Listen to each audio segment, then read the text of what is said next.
Okay, so first clip of Uplifting Gold. Let's start with the broken leg kid. This kid's got a broken leg, and his dad's home, and he's running to go see him. He's got that little broken leg. Why is his arm out like that? Is that his balancing? He needs a little balancing help. Yeah, with that's that hilarious. leg. And then that's it. That's like a nice, that's a nice American scene right there. That's something that veteran fought for. That's worth millions of dollars right there.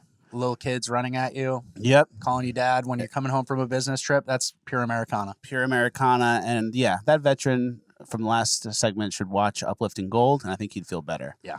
But maybe not every Uplifting Gold, because sometimes it's confusing. Sometimes it's not uplifting gold at all. It's just a bit. Next clip, Blackjack. Big bet, Blackjack. Perfect blackjack hand. Big bet for the big man. Yeah, big bet for the big man. He's putting everything he's got on this hand. Which is relatable. You're playing all day, you're up, you're down, you're kind of burned out, some bad beats, some decent wins. Assuming those are $25 green chips and then $5 reds, that's like $2,000 maybe on one hand. Yep. I like that. The dealer calls the floor guy over to see if he can bet. Yeah. Always a good sign. Ace. Good luck. 10. 21.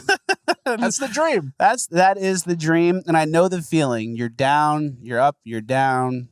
You're having a long day at the casino, and you say, you know what? Let's just put all the money on one hand and either have a great day at the casino or let's go home. Yeah. So that's probably a 5K hand or something like that. Yeah. Right? I've definitely been there. Next clip. Have you? 5K hands? No, Not 5K hands, but I've definitely said, you know what? Let's just put it all on one hand and see what happens. What happened? Usually lose. Yeah. I don't think I've ever had a situation like that where I've done a true double up. So true. Yeah. I don't want to get into my gambling. Maybe in bonus land. Next clip, Playboy Cardi, someone I've never heard of, falls off the stage. Yep. So he's going backwards. He's walking backwards, doing a little walk. Oh! And what do we always say here on the show? You don't walk backwards on stage when you're doing a performance because the stage is 9 feet high. Is that what we always say? No, if you play things backwards, it's not as bad. Life is about perspective and the way we look at things. One man's brutal stage fail is another man's grand gravity-defying entrance. 70-inch vertical. Here we go. Shoo! Yeah. We're having a show. We're back, baby. Oh, man. Next clip, fight with the bird. This guy's got a little bird arch nemesis that he sees every day. Comes out to his car. And this bird fights every single morning. Fuck you. Fuck you. Fuck you. Fuck you. Fuck you. Fuck you. Fuck you. So this guy fights with this bird every day. Shut up. Shut up. Shut up. Shut up. But I would argue that bird is his friend. Yeah, those are boys. Those are boys just beefing with each other, right? The bird stays and lets him close his mouth. Yeah, that bird's your friend. That's like the guy in Harry Potter who you think is bad the whole time, then he's the good guy who was loyal and had your back and you didn't even know. True. It's like that. I don't watch Harry Potter, obviously. I don't even know who you're referencing. The guy with no nose, I think. Snape? Voldemort? You know the names? Draco Malfoy? Oh, jeez. Malfoy's dad?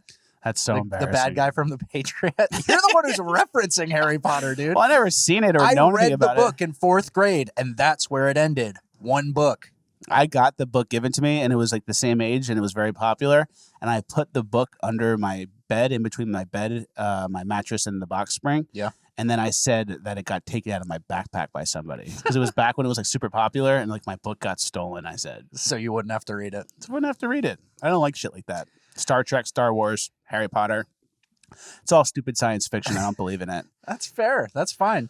I think there's value in good, and there can be good stories, but the way people go obsessed and go crazy is obviously a dark, slippery web of lies. Nice. Moving on, Ilhan Omar got booed off of the stage, or booed on stage. She didn't even leave for 10 minutes at a Muslim concert in Minnesota. Yeah. So they had a Muslim concert in Minnesota. I think it was a Somali concert. Yeah. And they're all Muslim. Yeah. So Somali concert, they had Ilhan Omar on stage, and they booed for 10 minutes straight. And Ilhan Omar is out there going like this, trying to get everyone to, all right, calm down, I know. And then they just did not stop booed her the whole time. It makes you wonder who voted for her. Yeah, I thought that was who elected her. I thought that was like the swing electorate. Now you're telling me it's just white women, liberal guilt white women. So now I don't buy it. Now I think there's some fraud going on immediately. Yeah, maybe guess. If I had to maybe guess, I would guess. You can't AstroTurf a crowd, right? That's the lesson here. Trump gets, a crazy good crowd. They go wild. Ilhan Omar, You can't fake it. What is supposed to be your constituency, you cannot fake it. My thing is, I was extremely happy when I watched this video for the first time, is a lot of times when someone gets booed, there's cheers and boos, and it's kind of just like a deeper, darker cheer. But this was like, it got to that, and then it went boo. Yeah. Just like full boo, undeniable. And it's interesting. Obviously, we're always convinced that the Muslims are marginalized people, they're oppressed, they need Democrats to save them or whatever, and it's kind of like a peek behind the curtain, like a heat check, and it's like, the Muslims aren't even on Ilhan Omar's side. Well, that's part of what the left does, is they get the minority or the ethnic, like, particular person, and obviously there's a Somali community in Minnesota, and so they get her and then do whatever they want with her. They do the same Democrat agenda that they airdrop into small town USA, all that. And it turns out it goes against the Somali identity, which is Muslim. And it's like, we kind of don't support you at all doing just what the white leftists want you to do. 100%. So it kind of becomes that weird thing where it's fake, and then they get exposed. It's like you in live time see it. You can do this from a stage. You can do this on social media. You can do this from your office. But when you're in front of like 5,000 people who are just purely reacting to you being on stage, it's like you kind of get a heat check for what your constituents think about you. Absolutely. And you kind of see behind the curtain. And maybe we got a bad, Muslims got a bad rap, I think. We always think 9/11, Muslims, whatever. Muslims are whatever, not good people would say. I don't think that Muslims allow any drag queen story hour. The Catholic priests are talking about abortion and gay marriage and how tolerance, and it's like, no, buddy, that's against our religion. And Islam actually stands up to it, where Christianity is just like, no, I respect. We have the globalist Pope. We're Catholic. Yeah, I respect that. But we're always told that, Muslims are this group that's so different from us. But it's like, that's weird. As conservatives, we're almost aligning more with Muslims than we are with whatever Ilhan Omar and the Democrats are up to. Hey, they play defense. They're trying to protect the kids. They don't fuck around with when it comes to like no degenerate shit. Degeneracy, yeah. So that's something I can respect and I can admire from another group without becoming a Muslim. Yeah, still don't really like the religion. But not a huge fan of the religion in general. Of the ideologies. But in politics, it seems like we have the same enemy, us and the Muslims, which is interesting. Taking us to our last clip of Uplifting Gold, a prayer. We're going to end it on a prayer, a NASCAR prayer, though. A Ricky Bobby type prayer, though. Heavenly Father, we thank you tonight for all your blessings. You said in all things give thanks. So we want to thank you tonight for these mighty machines that you brought before us.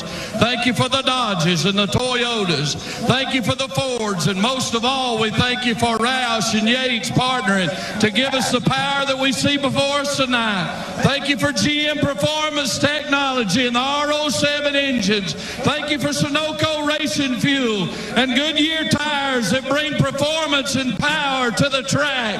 Lord, I want to thank you for my smoking hot wife tonight, Lisa. My two children, Eli and Emma, or as we like to call them, the little E's. Lord, I pray you bless the drivers and use them tonight.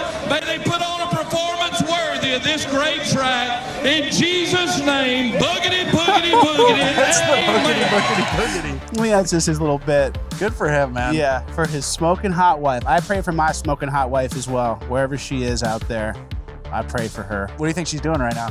She's waiting for me to find her. She's sitting alone in a dark room. Waiting for me to knock on the door and say, I'm ready for marriage now. I'm sure she is. Yep, absolutely. Well, another Fuckus Talks in the books. Thank you guys for watching. Please like, share, subscribe, all the good stuff. ShopFuckus.com for the best merch in the game. Patreon.com/Fleckus or YouTube join for Bonus Land. We have a fantastic Bonus Land coming out on Monday, an extra 20 to 25 minutes of the show. We have some good topics this week. Space hoax, Gavin Newsom, another What Happens Next, deepfake Tom Cruise, who Rapboy wants to kiss, stuff like that. Make sure you guys are subscribed and also support our sponsors, Public Square, Brave Books, Gold River Trading Company, all listed in the description, all sponsors of the show, friends of us or friends of yours. Keep them happy, you keep me happy, you keep the show alive. Thank you guys for watching. We'll see you at the next one.